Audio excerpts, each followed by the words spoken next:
ቤተሰብ ቤተ ክርስቲያን ዛሬ መድኃኔዓለም አመት ነው ተፈደራችሁ ያው እንግዲህ መቼም አንድ ካሜራማን መቅጠር ያስፈልገናል ግድ ነው እስቲ ግቡ ሰላም ቤተሰብ እንዴት ናችሁ እንኳን አደረሳችሁ ለመድኃኔዓለም አመት ነው እንግዲህ ባጃጅ ደግሞ እናንተ እንዳይገጨን እንጂ የካሜራውን በቃ ቢሆን ነው This is my family okay my family ቤተሰብ ነን ቤተሰብ እንግሊዘኛው እኮ ይጣፋብኛል ላይቭ ላይ ቻርጅ ወደ ቤተ ክርስቲያን እየሄድን ነው እንግዲህ እንኳን አደረሳችሁ ቪዲዮ ጽድት ያለ ቪዲዮ እንሰራላችኋለን እስኪ አለባበሳችን አያምርም አንድ አይነት አው እስካ ደግሞ እንደምታዩ ሲስቱካ እየቀረጸችን ነው እኔና መብራት እየሄድን ነው መብራት ትባላለች አንድ እህታችን ገኒ ትባላለች መሃል ላይ ያለችው ማለት ነው እኔና መብራትን እየቀረጸችን ነው ማለት ነው ካሜራማኗ እንዴት አያቻት እና ወደ ቤተ ክርስቲያን እየሄድን ነበር ማለት ነው እና ዛሬ መድኃኔዓለም ደስ በሚል መልኩ ነው አመት በዓሉን ያሳለፍነው ውድ ቤተሰቦቼ እንግዲህ እናንተም ደግሞ ከስደት መልስ ለዚህ ያውቃችሁ ብያለሁ ቀጥታ ወደ ቪዲዮ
It's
ሰላምን አድለን ፍቅርን አድለን እያሉ ነው ሲለምኑ የነበረውና አሁን ከዚህ የተሰበሰብነው ሁላችንም የእግዚአብሔር ቤተሰቦች ሰላምን በመፈለግ ነው፣ ሰላምን በመጸለይ ነው፣ ወንድማማችነትን አንድነትን በመፈለግ ነው። በዝማሬያችንም ላይ ስንለው የነበረ ይሄ ነው። እስካሁን ለሰማችሁት ሰላምን አድለን ፍቅርን አድለን እያሉ ነበረ ሲዘምሩ የነበረው። ሰላም የሚገኘው ከመድኃኔዓለም ስለሆነ፣ ሰላም የተገኘው በቀራንዮ ላይ ስለሆነ ያንን እያሰብን ነው ከዚህ የተሰበሰበ የእግዚአብሔር ቤተሰቦች። መድኃኒታችን አምላካችን መድኃኒታችን ኢየሱስ ክርስቶስ እሁበክሙ ሰላምየ ሰላሜን እሰጣችኋለሁ ያለው ራሱ ባለቤቱ መድኃኔ ዓለም ኢየሱስ ክርስቶስ ነው። ሰላማቱ የነበረውን የሰው ልጅ ሰላምን ለመስጠት ነው ወደዚህ የመጣው። ከገሃነም ለማዳን ነው፣ ከሲኦል ለማዳን ነው፣ ከጨለማ ለማውጣት ነው። ወደዚህ ዓለም መጥቶ ከእመቤታችን ተወልዶ ሰላምን ለሁላችን አድሎናልና ሰላምን የሰጠን አምላካችን መድኃኔ ዓለም ክብር ምስጋና ለስሙ ይሁን ስትሉ ከፍ አድርጋችሁ እግዚአብሔርን አመስግኑላችሁ።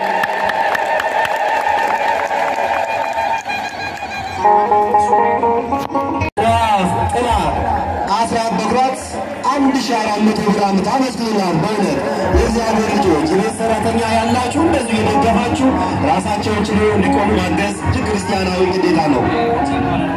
ትሩፋት ሚካኤል እግረ መንገዱን ህዳር 12 ክብረ በዓል ስላለ መጥታችሁ አክብሩልን እያሉ ነው። ትሩፋት ሚካኤል እሺ፣ ወንድማችን ያለው ውጭ ሀገር ነው። እግዚአብሔር ሰምቶኛል። ለክብር መገለጫ አንድ ጥላ መጥተዋል። ክብር ምስጋና ለአምላካችን ለእግዚአብሔር ይሁን። እልል እያላችሁ አስራት በኩራት 1000 ብር ሰጥተዋል። እግዚአብሔር ይስጥልን። እልል እያላችሁ እያጨበጨባችሁ ከዘማሪዎች ጋር እግዚአብሔር እናመሰግናለን። ወደ ዝማሬው አንደበት የሚወጣ የምስጋና ቅኔ የአምላክ ማዳን አይቻለሁ በዓይኔ በገባው ሰማይ ፀሐይን ያቆመ ሳይጎድልና እየደጋገመ አንደበት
እንዳለ ፊቴን አልካል ፀሐይ ስለሆነ አይመችም። ቤተሰብ ይኸው እንግዲህ ከቤተ ክርስቲያን ታቦት አስገብተን ወደ ቤታችን እየተመለስን ያለ ነው ማለት ነው። እንግዲህ እንደምታዩት ነው። እንኳን አደረሳችሁ። እኔም ከስደት መልስ እግዚአብሔር ብሎ ለደጁ አብቅቶኝ መድኃኔዓለምን የዓመታዊ ክብረ በዓል ለማሳለፍ ረድቶኛል እላችኋለሁ። እንዴ ህዝቡ ሞልቷል። በስመ አብ ቀደም ላይቭ እኮ ገብቼ የለም ሰው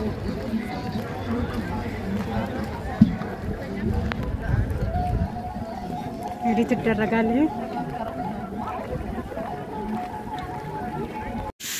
አቤት ከደረስን በኋላ ያው በዚህ መልኩ ዳቦአችን ቆረስን፣ ቡናችን እየጠጣን እንግዲህ ያው ፈታ እያልን ነበረ ማለት ነው። እንግዲህ እንደምታዩት ዳቦ ተቆርሷል፣ ቡናም ተፈልቶ ያው ሊቀዳ ነበረ። ነገር ግን ያው ቪዲዮ ይቀድማል በማለት ቪዲዮአችን ቀረጽን ካለ ድምጽ ማለት ነው። አሁን ላይ እንግዲህ ከጀርባ ነው ድምጽ እያስገባሁት ያለሁት ማለት ነው። ውድ ቤተሰቦቼ ስለተከታተላችሁ እናመሰግናለን።